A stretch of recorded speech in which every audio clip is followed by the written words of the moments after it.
Bem-vindos ao Grande Almanaque de História. Meu nome é Marcel Guazelli e hoje vamos falar sobre a vida de Vladimir Putin e sua escalada no poder da nação russa.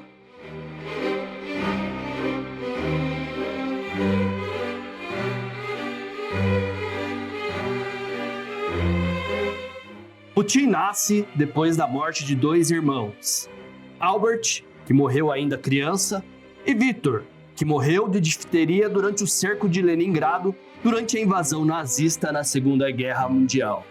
Uma curiosidade era de que seu avô, Spiridon Putin, foi cozinheiro pessoal de Lenin e Stalin. Já o pai de Putin foi tripulante submarino, depois passou para o batalhão de destruição da NKVD, que era um serviço secreto no início da União Soviética, e depois foi atuar como soldado, quando ficou gravemente ferido. Putin, com 12 anos, por ser franzino e por isso receber ataques dos mais fortes, pratica judô e sambo, que é uma arte marcial russa, e assim poder se defender sozinho. Também é na adolescência que estuda alemão, que garante a fluência, sendo seu segundo idioma. Muito cedo, aos 18 anos, Putin se apresentou à KGB, mas foi recusado e orientado a estudar. Então, matricula-se no curso de Direito na Universidade Estadual de São Petersburgo. Lá, é obrigado a filiar-se ao Partido Comunista, onde permanece membro até a extinção em 1991. Lá, forma-se com excelentes notas e grande distinção. Em 1975, então volta à KGB para pedir emprego novamente, onde é aceito depois de passar por testes físicos e principalmente psicológicos. Passa a realizar o duro treinamento da agência, cuja doutrina principal é de que todo ser humano é fraco psicologicamente. Só é preciso encontrar este ponto fraco. Do seu treinamento, Putin declarou que passou a ser um perito da natureza humana. Após 10 anos na agência, Putin foi enviado a Dresden, na Alemanha Oriental, onde oficialmente trabalhava como tradutor, mas na verdade fazia relatórios de inteligência e contra-inteligência para a KGB, além de recrutar agentes para trabalhar para a União Soviética. Ele estava na Alemanha Oriental quando o Muro de Berlim caiu e sinalizou o desmoronamento da União Soviética. Putin vê-se cercado por populares furiosos que estavam indo atrás de seus opressores comunistas, que após depredar e destruir a sede da Stasi, que era a polícia secreta da Alemanha Oriental, vão até a sede da KGB para fazer o mesmo. Putin liga para o encarregado do Exército Vermelho para pedir reforços, mas lhe é negado. Alegam que é preciso ordens de Moscou e ninguém em Moscou está dizendo nada, e mais uma vez tem de encarar sozinho o desafio de garantir-se. Foi o único a sair do escritório e gritar para a multidão: "Fiquem fora daqui! Temos seguranças armados e atiraremos se for preciso." Ele conseguiu persuadir a multidão a não atacar, o que garantiu tempo para que ele salvasse documentos de inteligência para a Alemanha Oriental e a KGB, além de desfazer de outro queimando-os. Só não queimou todos, pois a fornalha chegou a explodir. Putin então retorna a Leningrado, com a União Soviética desintegrando-se. Foi colocado na reserva ativa da KGB nesta época e teve que sobreviver trabalhando de motorista para complementar a renda, além de prestar serviços na Universidade de Leningrado na área de assuntos internacionais, garantindo assim algum sustento, pois havia também constituído família, casando-se e tendo 2 filhas. Em 20 de agosto de 1991, ele renuncia a seu posto de tenente-coronel na KGB. Este foi o segundo dia da tentativa de golpe de Estado contra Mikhail Gorbachev. Fato que Putin diz ter motivado sua decisão e assumir um lado, que, de acordo com ele, foi muito difícil, pois tinha passado grande parte da sua vida ligado aos órgãos soviéticos. Também cabe dizer que Putin achava o comunismo como o maior erro da União Soviética, o que condiz com os fatos apurados recentemente de que agentes da KGB terem estudado escola austríaca, a partir do contato com o material em suas atuações externas, e já saberem da futura derrocada por completa falência econômica do sistema. Com a volta das eleições, seu professor e futuro mentor, Anatoly Sobchak, resolve candidatar-se a prefeito e nada melhor que ter um agente da KGB como vice, para minimizar os riscos contra sua vida e ter um elo com a sede da KGB. Sobchak então pede uma indicação, e o nome de Putin aparece como um dos poucos que eram incorruptíveis. Fato que depois foi questionado. Putin decide aceitar a proposta e assim entrar para o mundo político. Sobchak foi eleito e nesta eleição, a população também decidiu que o nome da cidade deveria voltar a ser São Petersburgo. A cidade, assim como toda a União Soviética, estava com uma falta grave de comida. O governo decide então vender suas reservas estratégicas e, com o dinheiro, importar comida do Ocidente. Putin foi encarregado em gerir mais de 100 milhões de dólares e conseguir alimentos para os cidadãos da cidade. A cidade nunca recebeu esses alimentos. E uma investigação foi realizada por uma vereadora e incriminava Putin, que utilizou os recursos para pagar propinas. Confrontado com as investigações, Sobchak dissolve a Câmara Municipal, ou seja, pune quem as investigou. Outras atividades suspeitas de Putin era de cobrar comissões do contrabando que saíam pelo porto. Como a Rússia estava praticamente em uma anarquia, boa parte das armas, minerais e equipamentos estavam sendo contrabandeados para fora do país. E o porto da agora chamada cidade de São Petersburgo era a melhor saída para estas exportações. Nesta época, Putin conhece e estabelece boas relações com Boris Berezovsky, um oligarca que estava comprando grande parte das empresas e propriedades estatais do programa de privatização que seu amigo, o presidente Boris Yeltsin, estava promovendo na Rússia. Sobchak perde a reeleição para a prefeitura de São Petersburgo e Putin fica sem ocupação. Mais tarde, seria Sobchak que trabalharia para Putin, até sua morte por envenenamento. Berezovsky apresenta Putin a Yeltsin, que emprega em diversas posições na organização do recém-independente Estado russo. Até que após 2 anos, Yeltsin o nomeia diretor da FSB, que é a sucessora da antiga KGB, o Serviço Secreto Russo. Yeltsin e sua família vinham sendo investigados por corrupção, e boa parte da investigação era realizada pelo seu próprio serviço secreto. Então a escolha de Putin, uma pessoa que Yeltsin tinha como leal e confiável, foi a que parecia mais acertada. Yuri Skuratov era o procurador-geral da Rússia na época, e além de Yeltsin e sua filha, ele estava processando centenas de políticos e autoridades e oligarcas que estavam relacionados em casos de corrupção. Mas eis que um vídeo é colocado ao vivo, em rede nacional de televisão, onde Skuratov aparece em um quarto com 2 prostitutas. Filmado por câmeras colocadas no quarto de forma ilegal, isto não importou muito quando ele virou piada nacional e o parlamento votou pela sua destituição do cargo.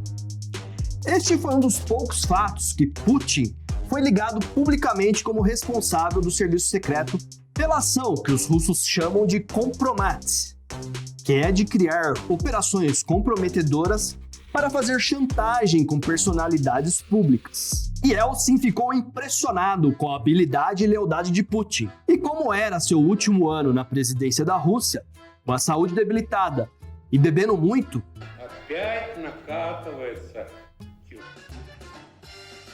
precisava garantir o sucessor, que garantisse que ele e sua família não fossem processados.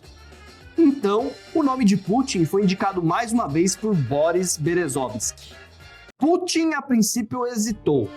Achava que o cargo de presidente da Rússia era demais para ele, pois se enxergava como um agente secreto e não uma figura pública.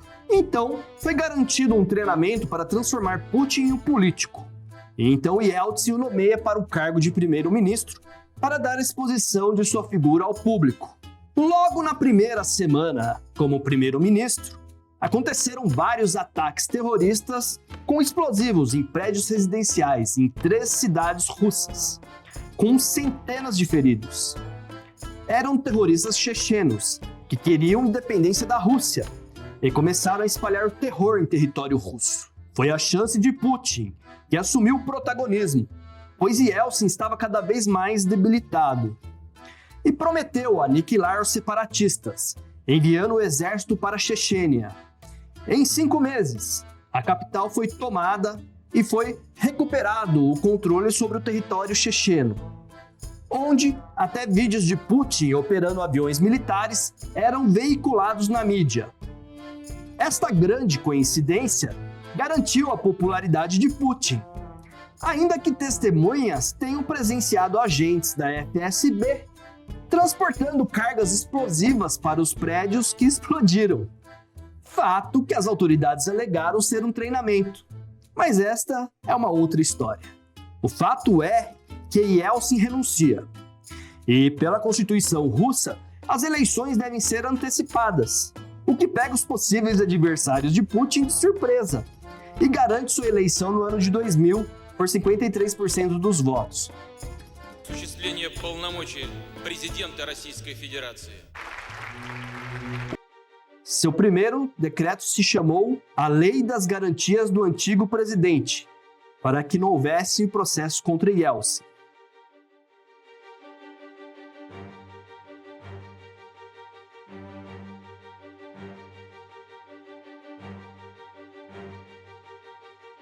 A primeira grande crise em seu governo foi o acidente com o submarino Kursk, que a mídia interna deu a entender que Putin não se empenhou em salvar a vida dos marinheiros, pois não abandonou suas férias em Sochi. Tampouco possibilitou outras nações ajudarem no resgate. Mas no fim ele acaba cedendo e vai de encontro às famílias, que o bombardearam com acusações e, o pior de tudo, televisionado com exclusividade por uma emissora cujo dono já fora seu maior aliado, Boris Berezovsky. Então, a liberação patrocinada por Gorbachev e Yeltsin encontra um cenário oposto sob o governo de Putin. As primeiras medidas de Putin são de controlar as mídias. O próprio Berezovsky, que se opôs ao controle estatal de seu canal, recebeu uma ligação dizendo que estava correndo risco de vida, ao qual fez com que deixasse o país rapidamente, mas acaba suicidado em 2013 no Reino Unido. No sentido de não só controlar a mídia nacional, Putin também decide influenciar externamente as notícias com a criação da RT e a Sputnik, com uma contraposição à imprensa internacional. Outra medida foi garantir o apoio ou o controle dos bilionários oligarcas russos. Porém, teve quem o desafiasse.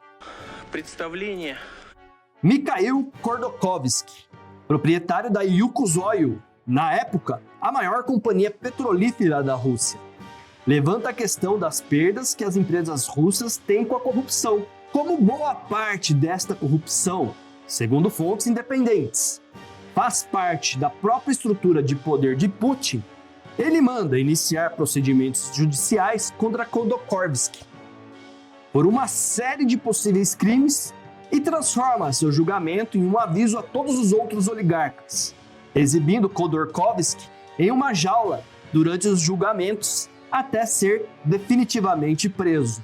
Uma curiosidade: as ações da empresa de Khodorkovsky são passadas para Jacob Rothschild, pelo procurador-geral da Rússia, segundo ele, para evitar a venda e não permitir que outra pessoa, aliada a Khodorkovsky, pudesse assumir a empresa. Khodorkovsky cumpriu 13 anos de prisão ao todo, resultado de 2 julgamentos, ao qual saiu em 2012 para o exílio, onde funda um movimento chamado Open Rússia, que opõe-se às políticas de Putin para a Rússia. Apesar de todos esses acontecimentos, Putin é reeleito como presidente da Rússia em 2004, com 2/3 dos votos, eleição qualificada pelos órgãos internacionais como altamente fraudulenta.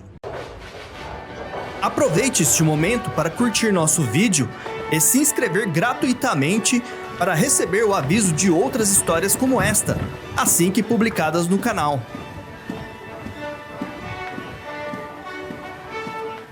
A segunda presidência de Putin é marcada pela melhora da economia.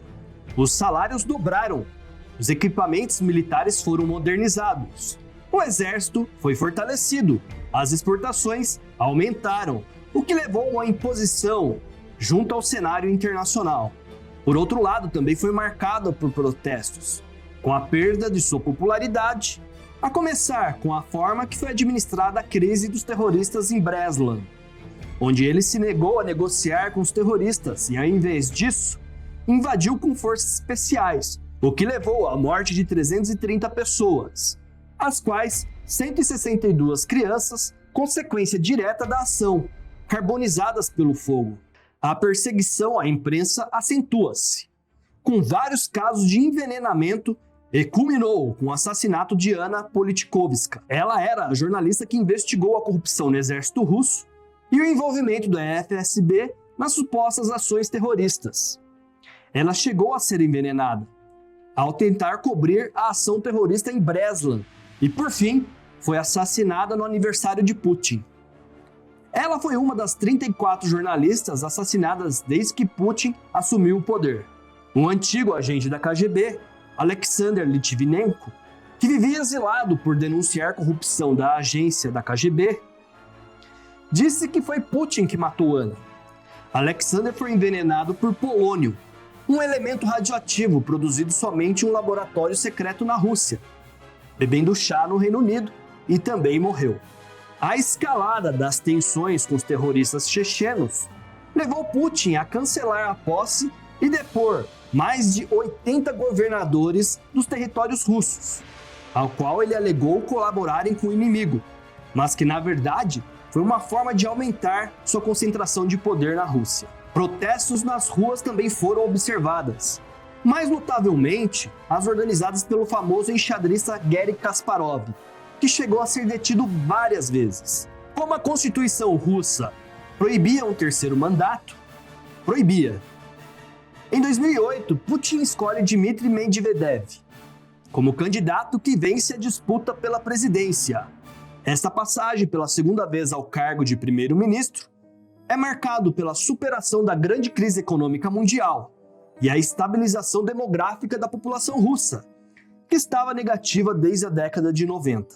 O terceiro mandato presidencial de Putin é marcado por manifestações massivas de apoio nos comícios, que foram impressionantes pela quantidade de pessoas presentes. Mas muitos dos que foram nesses comícios disseram que foram aos estádios porque foram mandados pelos empregadores, ou também disseram que foram convencidos que seriam apresentações folclóricas. De qualquer forma, organismos internacionais disseram que houve indícios de que novamente houveram fraude nas eleições.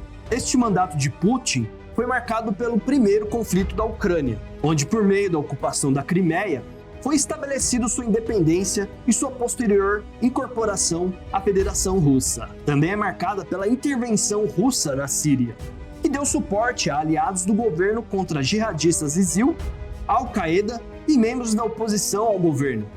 Este apoio se deu por meio de tropas de forças especiais, bombardeamentos aéreos com mísseis e bombas lançadas por aviões. Putin então vence uma quarta campanha presidencial em 2018, com 76% dos votos. Como em todo o planeta, o grande desafio foi o enfrentamento ao vírus chinês, ao qual Putin empenhou-se em desenvolver uma vacina, que resultou na Sputnik V. Alocou médicos militares e implementou a vacina obrigatória para algumas profissões. Seu círculo íntimo contraiu a doença, mas Putin auto-isolou-se e não foi contaminado. Apesar das diversas medidas terem minimizado a severidade da doença na economia russa, o fato dele não apresentar-se para o povo durante seu isolamento passou um efeito negativo de falta de liderança da epidemia, o que baixou sua popularidade de acordo com as pesquisas realizadas. Outro ponto marcante é a atual invasão da Ucrânia, que já explicamos aqui no canal e vou deixar o link aqui no card acima.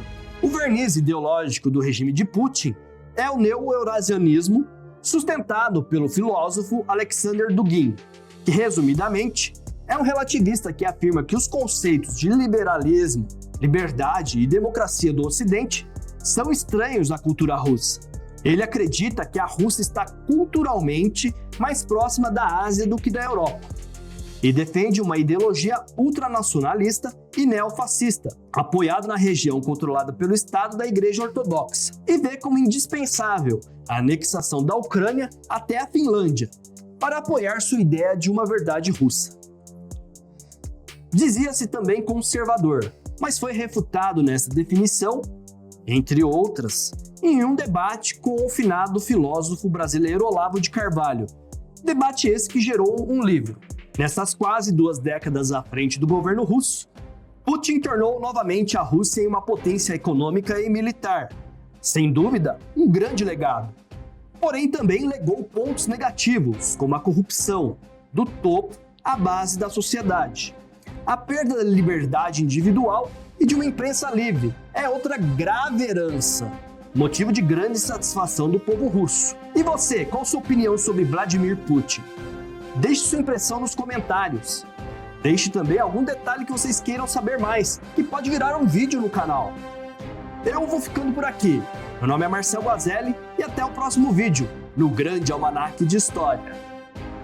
Aproveite para curtir este vídeo, o que melhora nossa visibilidade para que novos amigos descubram nosso trabalho. Se inscreva gratuitamente para que você seja avisado quando novas histórias como esta sejam publicadas. Até o próximo vídeo, no Grande Almanaque de História.